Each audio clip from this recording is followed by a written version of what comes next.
उस सीट को स्कैन करेंगे, उस सीट को मिजाज को जानेंगे और वो सीट है साहेबपुर कमाल। साहेबपुर कमाल में भी आरजेडी का कब्जा है, लेकिन क्या ये मुकाबला इस बार इतना आसान होगा या यहाँ की जो सीट है वो कोई नई कहानी यहाँ बनाएगी। रंजन जी, अगर साहेबपुर कमाल को आप स्कैन करते हैं तो क्या बताती है ये सीट, मिजाज कैसा रहा है? देखिए, साहेबपुर कमाल विधानसभा की सीट की अगर आप बात कीजिए तो ये भी एक आरजेडी का मजबूत गढ़ दिखने लगा है। हालांकि जब यहाँ पहली बार चुनाव हुआ था तब जेडीयू को सफलता मिली थी, लेकिन उसके बाद से यहाँ पर एक बाई इलेक्शन मिलाकर कुल 3 चुनाव हुए हैं और उन 3 चुनावों से आरजेडी ही यहाँ पर चुनाव जीतने में सफल रहा है। दरअसल जो साहेबपुर कमाल विधानसभा क्षेत्र है वो पहले बलिया विधानसभा क्षेत्र के नाम से जाना जाता था। अब जो नया परिसीमन हुआ 2008-9 में, उसके बाद साहेबपुर कमाल विधानसभा क्षेत्र का गठन किया गया और यहाँ पर 2010 में जो है पहली बार चुनाव हुआ है। देखिए, ये वो विधानसभा क्षेत्र है जहां पर आपको जो एमओवाई है वो बहुत ज्यादा मजबूत दिखता है, क्योंकि अगर यादव 17.5 से 18.5% के आसपास हैं तो मुस्लिम भी 16.5% के आसपास हैं। तो एक आइडियल सिचुएशन जो है वो आरजेडी के लिए बनता हुआ दिखता है। वो यादव कैंडिडेट देते हैं और फिर जो है वहां पर मुस्लिम वोट्स उसके साथ जुड़ता है और फिर बाकी जो अदर ओबीसी, एबीसी है और जो एससी वोटर्स है उसमें से अपना हिस्सा निकालकर जो है आरजेडी यहां पिछले 3 बार से चुनाव जीत रहा है। लेकिन पिछले चुनाव में यहां से एआईएमआईएम ने भी अपना कैंडिडेट दे दिया था और तब जो है गोरेलाल राय जो हैं वो एआईएमआईएम के टिकट पर चुनाव लड़े थे। हालांकि प्रदर्शन बहुत बेहतर नहीं रहा था, लगभग 8,000 के आसपास वोट आए थे, 5% उनको वोट मिले थे, लेकिन फिर भी 5% का डेंट तो आरजेडी को लगा ही था। लेकिन अब इस बार जो है यहाँ पर एआईएमआईएम किस तरह से चुनाव लड़ने के लिए उतरता है ये देखना दिलचस्प होगा। प्रत्याशी किसे बनाता है, क्या फिर से गोरेलाल राय को ही प्रत्याशी बनाएगा या यादव वर्ग से जो है यहाँ प्रत्याशी बनाएगा या मुस्लिम कैंडिडेट देगा, ये एक बड़ा सवाल है। क्योंकि अगर मुस्लिम प्रत्याशी यहाँ से एआईएमआईएम दे देता है तब राजद के लिए मुश्किलें बढ़ सकती हैं। क्योंकि जब आप साहेबपुर कमाल को देखेंगी, जब ये बलिया भी था और 2005 के अक्टूबर में जब जेडीयू को कामयाबी मिली थी तो वो कामयाबी किन्हें मिली थी? जमशेद अशरफ को कामयाबी मिली थी। और फिर 2010 में जब साहेबपुर कमाल बना और पहला चुनाव हुआ तब कामयाबी जेडीयू से किसे मिली? परवीन अमानुल्लाह को यहां पर कामयाबी मिली। तो जो जेडीयू की ये 2 जीत आप देखें, जो आखिरी 2 जीत आपको इस क्षेत्र में है, वो उन्हें मुस्लिम कैंडिडेट के थ्रू ही मिली हैं। कहने का मतलब ये कि अगर मुस्लिम प्रत्याशी उतरते हैं तो वो मुस्लिम वोटों में एक ठीक ठाक सेंधमारी कर पाने में इस विधानसभा क्षेत्र में सफल रहे हैं। और इसीलिए इस बार ये भी चर्चा है कि जेडीयू जो है एक बार फिर से जमशेद अशरफ को चुनावी मैदान में उतार सकता है, क्योंकि उसे भी लगता है कि जो बाकी वोट है वो उसके साथ इंटैक्ट रहते हैं जो एनडीए को वोट करते हैं, और उसमें अगर वो एक सेंधमारी कर ले मुस्लिम वोटों में तो उसका काम जो है वो बन सकता है।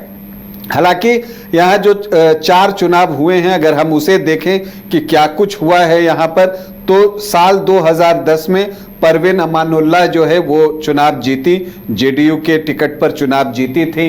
फिर नीतीश सरकार में मंत्री भी बनी, 11,111 वोटों से वो चुनाव जीती थी और उन्होंने श्री नारायण यादव को शिकस्त दी थी। देखिए, श्री नारायण यादव का जो है इस क्षेत्र में एक प्रभाव रहा था। जब बलिया विधानसभा क्षेत्र था तब भी वो 5 बार वहां से विधायक चुने गए थे और 1980 में जीते, 90-95 में जीते और फिर 2000 और 2005 के फरवरी में जीते। तो 5 बार जो है वो बलिया से चुने गए और फिर जब साहेबपुर कमाल बना तो पहला चुनाव तो 2010 का हार गए, लेकिन फिर जो बाई इलेक्शन हुआ 2014 में और फिर जो इलेक्शन हुआ 2015 में, दोनों बार जो है श्री नारायण यादव ही यहां से चुनाव जीतने में सफल रहे। तो 7 बार जो है इस क्षेत्र का प्रतिनिधित्व करने का अवसर उनको मिला। और जो अभी विधायक हैं सतानंद संबुद्ध मतलब ललन यादव, वो जो हैं श्री नारायण यादव के ही बेटे हैं।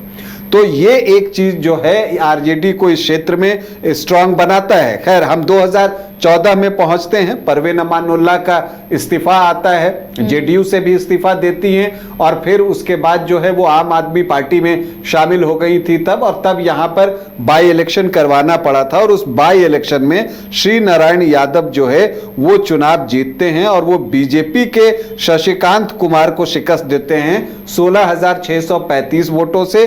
और जेडीयू ने जो प्रत्याशी दिया था शबनम प्रवीण, वो जो हैं तीसरे स्थान पर चली जाती हैं। फिर 2015 आता है तो जेडीयू भी महागठबंधन के साथ आ गया था, तो बिल्कुल एक विन विन सिचुएशन था महागठबंधन के लिए, वो परिणाम में भी दिखा। हालांकि अगर आप देखिए तो एलजेपी ने यहां से मुस्लिम प्रत्याशी तब दिया था, मोहम्मद असलम को चुनावी मैदान में उतारा था और उन्होंने जो प्रदर्शन किया वो बहुत बेहतर आप नहीं कह सकते, 24% से कम ही वोट उनको आए थे। और तब श्री नारायण यादव ने 45,474 वोटों की जीत हासिल की थी। हालांकि तब एक निर्दलीय प्रत्याशी थे सुरेंद्र विवेक, निर्दलीय लड़ रहे थे और निर्दलीय लड़ते हुए वो 12,000 से ज्यादा वोट लेकर आए, 9% उनका वोट था निर्दलीय। तो इससे जो है चिराग पासवान जो है वो प्रभावित हुए और जब 2020 में वो अकेले चुनाव लड़ रहे थे और जहां जेडीयू अपना कैंडिडेट देता था वहां वो अपना प्रत्याशी देते थे, तो उन्होंने सुरेंद्र विवेक को जो है एलजेपी के टिकट पर चुनावी मैदान में 2020 में खड़ा कर दिया। और अंततः सुरेंद्र विवेक की वजह से ही जेडीयू को यहां पर हार का सामना करना पड़ा।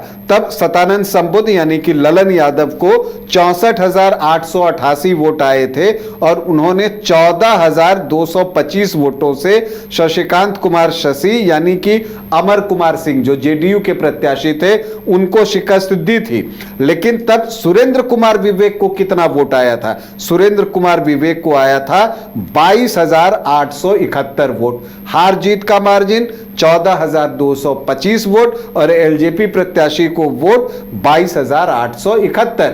तो ये एक वो सीट में शामिल थी जहां पर एलजेपी की वजह से जेडीयू को हार का सामना करना पड़ा था। तब एआईएमआईएम ने भी अपना कैंडिडेट यहां पर दिया था 2020 में, गोरेलाल राय प्रत्याशी थे और वो लगभग 8,000 वोट लाने में कामयाब हुए थे, 5% उनका वोट था। तो अब इस बार जो अगर आप देखिए सतानंद संबुद्ध के लिए जो चुनौती हो सकती है वो ये हो सकती है कि अगर यहां पर मजलिस मुस्लिम कैंडिडेट उतार दे, अगर वो मुस्लिम कैंडिडेट उतार देता है तो वैसी परिस्थिति में जो सतानंद संबुद्ध हैं आरजेडी के प्रत्याशी उनको परेशानी हो सकती है। हालांकि अगर आप दावेदारों की बात करें तो सतानंद संबुद्ध की दावेदारी आरजेडी की तरफ से सबसे सशक्त जान पड़ती है। हालांकि तनवीर हसन हैं वो भी यहां पर प्रयास कर रहे हैं, लेकिन जब आप जेडीयू और एलजेपीआर में एक डिस्कशन इस सीट को लेकर होना तय है, क्योंकि यहां पर पिछली बार एलजेपी ने बेहतर प्रदर्शन किया था, 14.5% से ज्यादा वोट उनको आए थे जबकि वो अकेले चुनाव लड़ रहे थे। तो ऐसे में उनको लगता है कि अगर वो महागठबंधन के तहत इस सीट पर चुनाव लड़े एनडीए फोल्डर से तो फिर वैसी परिस्थिति में जो जीत है एलजेपी को यहां पर मिल सकती है, एनडीए को जीत मिल सकती है। तो अब ये सीट जो है मानकर चलिए कि डिस्कशन के टेबल पर जानी है जहां पर जेडीयू और एलजेपी के बीच जो है बातचीत होगी इस सीट के लिए। देखिए अगर आप बात करती हैं बेगूसराय क्षेत्र के तो यहां पर चेरिया बरियारपुर या साहेबपुर कमाल में से एक सीट पर तो एलजेपीआर चुनाव लड़ेगा, ये आप मान कर चलिए। अब अब देखना यह है कि जेडीयू क्या यहाँ पर चिराग पासवान को मना पाती है, क्योंकि मान जाए तब तो अच्छी बात है, लेकिन अगर नहीं माने या उनके प्रत्याशी नहीं माने तो वो निर्दलीय भी 9% वोट लेकर आए थे 2015 में। मतलब कि उनकी अपनी पैठ है इस विधानसभा क्षेत्र में, भूमिहार जाति से आते हैं और साहेबपुर कमाल में भूमिहार वोटर्स की संख्या अच्छी खासी है, 10-11% के आसपास है, कुछ लोग 12-13% तक कहते हैं। तो वो एक अच्छी स्थिति है और उसमें से वो बड़ा चंक निकाल लेते हैं तो फिर एनडीए को नुकसान हो सकता है। तो जेडीयू क्या कर रहा है कि देखिए, एक अमर कुमार की दावेदारी, पिछली बार चुनाव लड़े थे, उनका तो बन ही रहा है, साथ में सुबोध कुमार दावेदारी कर रहे हैं। लेकिन इन सब के बीच जो पिछले कुछ दिनों में नाम ज्यादा चर्चा में है वो नाम जमशेद अशरफ का ही है, जो 2005 के अक्टूबर में जेडीयू के टिकट पर चुनाव जीते थे। और दिलचस्प यह है कि 2005 के फरवरी में जब वो चुनाव हारे थे तो वो एलजेपी के कैंडिडेट थे। फिर बाद में वो कांग्रेस में भी शामिल हुए, फिर बीजेपी में भी शामिल हुए। फिलहाल जो है वो जेडीयू की तरफ से एक दावेदारी उनकी बन रही है। तो अब ये देखना दिलचस्प होगा कि एनडीए से कौन सी पार्टी इस सीट पर चुनाव लड़ती है। और एक चीज और भी देखनी होगी कि प्रत्याशी कौन होते हैं। क्या सतानंद संबुद्ध, मतलब आरजेडी के यादव के खिलाफ एनडीए से कौन उतरते हैं, कुर्मी उतरते हैं, भूमिहार उतरते हैं या मुस्लिम प्रत्याशी उतरते हैं, यह फैसला एनडीए को लेना है। क्योंकि जब आप कुर्मी कैंडिडेट उतारते हैं तो वो तो आपके परंपरागत वोटर्स पहले से ही हैं, तो उस वोट को तो अगर आप प्रत्याशी न भी दें तो आपकी तरफ ही आने वाले हैं। तो ऐसे में भूमिहार प्रत्याशी के साथ भी यही बात है, मुस्लिम या यादव ही वो प्रत्याशी हो सकते हैं जो आरजेडी के खेमे से वोट काटकर ला सकते हैं। और यहाँ पर एआईएमआईएम की भूमिका भी महत्वपूर्ण होने जा रही है कि वो किसे प्रत्याशी बनाते हैं। जनसुराज से मोहम्मद शहजादूज जमा हैं उर्फ सैफी, इनके नाम की चर्चा हो रही है। तो यहाँ पर एक मुस्लिम प्रत्याशी जनसुराज की तरफ से भी दिख रहा है। तो ये सारी चीजें जो है वो साहेबपुर कमाल में दिख रही हैं। और अगर आप देखिए, एक दिलचस्प बात है कि साहेबपुर कमाल जो है, गिरिराज सिंह जो केंद्रीय मंत्री हैं उनका ननिहाल है, और राकेश सिन्हा जो कि सांसद हैं वो भी इसी विधानसभा क्षेत्र में आते हैं। लेकिन दिलचस्प ये है कि साहेबपुर कमाल से बीजेपी चुनाव नहीं लड़ती है। खैर, यहाँ का जातीय समीकरण हम देखें तो जो अनुसूचित जाति के वोटर्स हैं लगभग 10% के आसपास है। मुस्लिम वोटर्स जैसा मैंने शुरू में बताया 16.5%, यादव 17.5 से 18.5%, तो 34 से 36% जो है वो एमओवाई का चंक बनता है। राजपूत 3 से 4%, भूमिहार 10 से 11%, ब्राह्मण 1 से 2%, तो 14 से 15% सामान्य जाति के वोटर्स हैं। कुशवाहा, कुर्मी और धानुक को आप जोड़ दें तो ये 12 से 13% का आंकड़ा आता है, और वैश्य जो है वो 11 से 12% है। तो 36 से 38% का ये आंकड़ा जो है एनडीए के परंपरागत वोटरों का पहुंचता है। अब अदर ओबीसी ईबीसी यहां पर महत्वपूर्ण हो जाते हैं, जिसमें कि आप मल्लाह हैं, कुम्हार हैं, तांती हैं, नोनिया हैं, बहुत सारी जातियां जो हैं वो इसमें सम्मिलित हैं। वो 18 से 20% के आसपास हैं। तो ये निर्णायक भूमिका निभा, जी हाँ, वो किसकी तरफ जाकर वोट करते हैं। तो कुल मिलाकर अगर आप देखिए तो साहेबपुर कमाल में एक कांटे का मुकाबला आप देख रही हैं, क्योंकि जब अभी लोकसभा का भी चुनाव हुआ था तो गिरिराज सिंह को लीड मिली है, लेकिन वो लीड है कितने की? 1,500 से कम वोटों की, 1,453 वोटों की। तो मतलब ही है कि यहां पर रोचक मुकाबला होगा।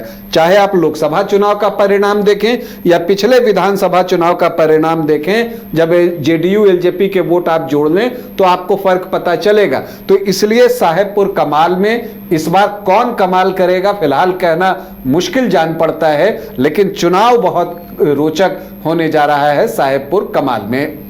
तो साहेबपुर कमाल का मुकाबला बहुत दिलचस्प होगा इस बार और हमारी नजर भी टिकी रहेगी। क्या यहाँ पर कोई तीसरा खेल बिगाड़ सकता है आरजेडी का, या फिर किसकी प्लानिंग चल रही है, किसे गिराने की, किसे मात देने की, इस पर हमारी नजर बनी रहेगी। तो फिलहाल आज के लिए सीट स्कैनर में इतना ही। अगले दिन फिर हाजिर होंगे किसी और विधानसभा सीट के साथ। तब तक के लिए दीजिए इजाजत। नमस्कार।